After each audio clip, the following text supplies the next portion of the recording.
سبيل الدموع سبيل مريح تنهد يا صاحي كي تستريح وغصن الدعاء الخفي الصريح يسعك القضاء الرحيم الفسيح.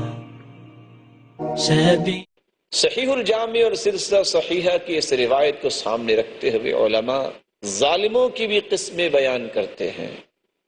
ظالم بھی تین طرح کے ہیں. الظالم الاعظم، سب سے بڑا ظالم وہ ہے والذی لا يدخل تحت شریعت اللہ، جو اپنے آپ کو شریعت میں داخل نہیں کرتا، جو اپنے آپ کو شریعت کے قوانین کے تابع نہیں کرتا، اپنے آپ کو شریعت سے باہر سمجھتا ہے.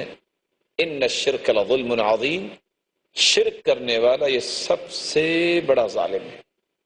الظالم الاوسط، درمیانے قسم کا ظالم وہ ہے والذی لا يلتزم حکم السلطان، جو وقت کے بادشاہ جو نیکی کا حکم کرے اس کے قوانین اور اس کے امور کا احترام نہیں کرتا، اس کا التزام نہیں کرتا.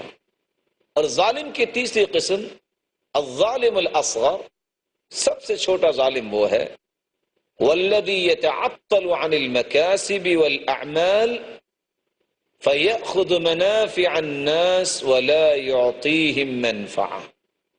ایسا شخص جو دنیا میں فارغ ہے، کوئی کمائی نہیں، کوئی کام نہیں، یہ بھی ظلم کر رہا ہے.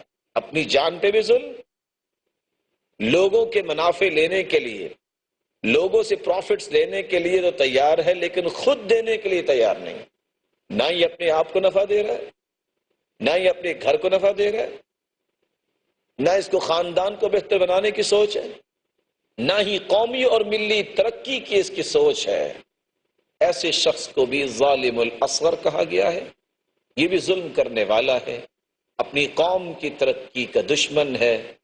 اللہ رب العزت ہمیں ظلم کی ہر کیفیت سے محفوظ فرمائے اور ہمیں رحم کرنے والے بنائے اور ظالموں کی صف سے نکال دے.